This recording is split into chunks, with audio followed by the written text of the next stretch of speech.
जय हिंद बच्चों। तो आज की वीडियो हम देखने वाले हैं कॉन्सेप्ट नंबर 3।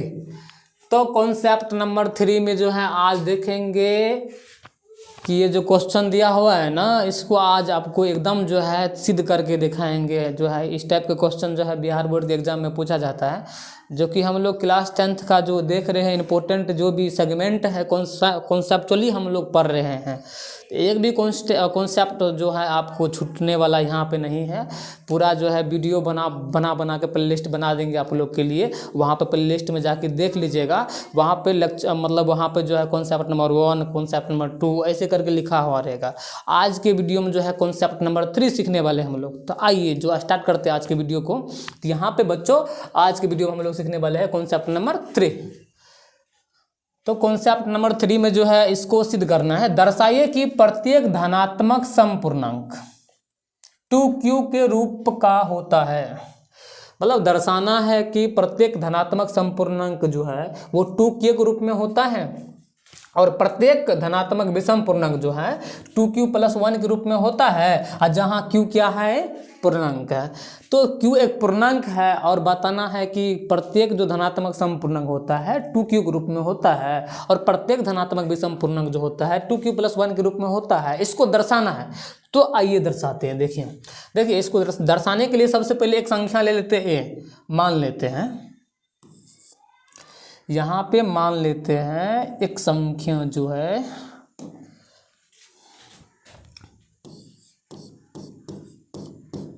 माना कि ए कोई धनात्मक पूर्णांक है।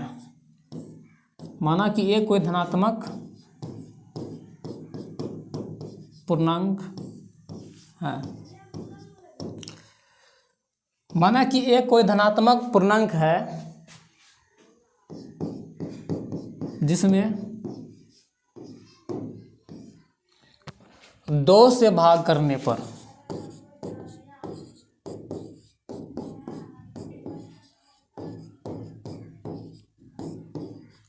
आप पूछिएगा 2 से क्यों भाग करें।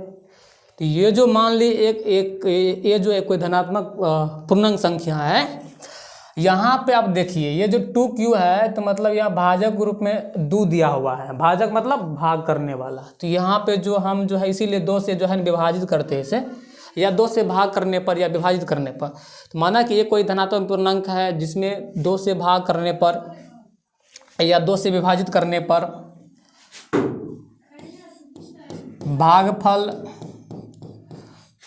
भागफल q तथा शेषफल जो है, मान लेते हैं शेषफल जो है शेषफल r प्राप्त होता है।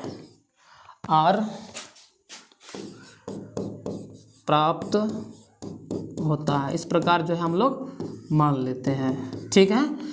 तो जिस ऐसा क्वेश्चन रहेगा ना तो इसी प्रकार उसको बनाना है कि यहाँ पे जो है सबसे पहले मान लेंगे कि माना कि एक कोई धनात्मक पूर्णांक है। कोई भी धनात्मक पूर्णांक ले लिए, ए मान लिए हैं, जिसमें हम भाग करते हैं 2 से। 2 से क्यों? क्योंकि भाजक 2 है, 2 से भाग करते हैं। उसके बाद मान भागफल क्या बचता है, q बचता है, शेषफल r प्राप्त होता है।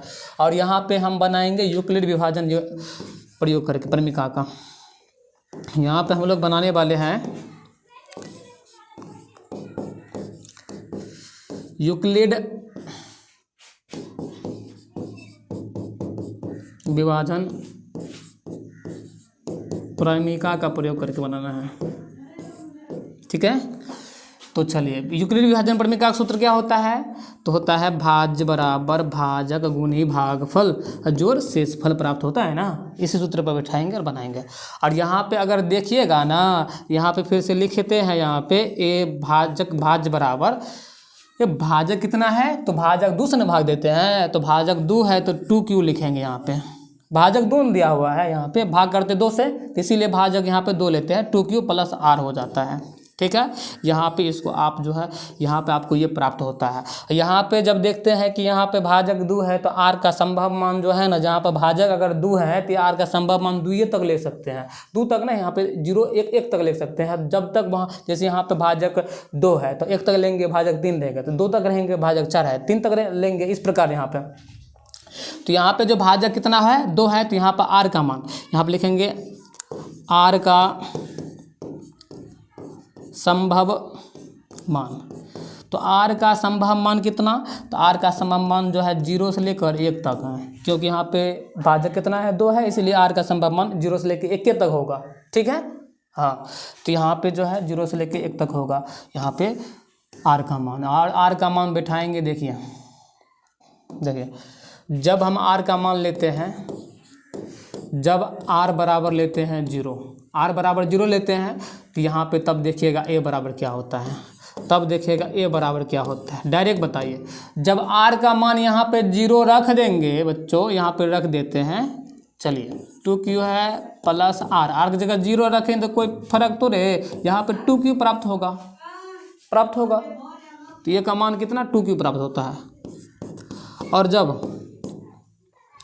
जब आर का मान जो है 1 ले लेते हैं बच्चों, तो ए बराबर जो है यहाँ पे, तो ए बराबर देखिए 2q प्लस 1 प्राप्त होता है ना, है। तो वही सवाल यहाँ पे जो है इसी प्रकार बनाना है। तो इस प्रकार हम कह सकते हैं यहाँ पे कि यहाँ पे जो 2q है, ये 2q है ना, ये 2q 2 से विभाज्य है, लेकिन 2q प्लस 1 2 से विभाज्य है नहीं है। अगर 2q जो है 2 से विभाज्य है तो ये सम संख्या है, और 2q प्लस 1 2 से विभाज्य नहीं है तो क्या विषम संख्या है। इसी प्रकार यहाँ पे लिख देंगे, चूँकि 2q 2 से विभाज्य है, ठीक है। अतः लिख देंगे यहाँ पे नीचे में, चूँकि 2q जो है 2 से विभाज्य है, अतः प्रत्येक धनात्मक समपूर्णांक, अतः प्रत्येक धनात्मक समपूर्णांक जो है ना वो 2q के रूप का होता है, 2q के रूप का। तो अतः प्रत्येक धनात्मक समपूर्णांक 2q के रूप का होता है, ठीक है। और यहाँ पे जो है यहाँ पे चूँकि 2q प्लस 1 है, जो कि 2 से विभाज्य नहीं है। अतः कह सकते हैं यहाँ पे, कह सकते हैं अतः प्रत्येक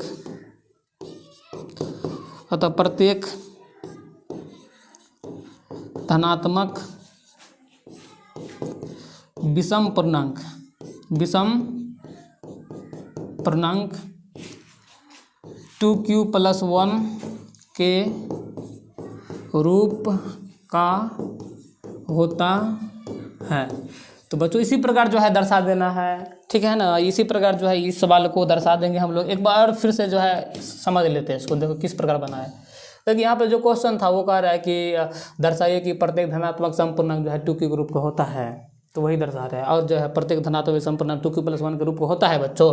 तो हम सबसे पहले क्या किए हैं, सबसे पहले यहाँ पे माना कि एक कोई जो है धनात्मक पूर्णांक है जिसमें हम 2 से विभाजित करते हैं तो भागफल q और शेषफल r प्राप्त होता है। और बनाएंगे इसको जो है यूक्लिड विभाजन प्रमेय से, इसीलिए यहाँ पे इसका सूत्र होता है भाज्य बराबर भाजक गुणित भागफल जो शेषफल। और यहाँ पे देखिए भाजक कितना है 2 है तो 2q दे दिया है। और यहाँ पे देखिए कि r का सममान मान 2, यहाँ पे 2 भाजक है तो r का सममान मान 0 से लेकर 1 तक होगा। और r का मान जब 0 रखे हैं तब देखिए यहाँ पे क्या प्राप्त होता है, a का मान।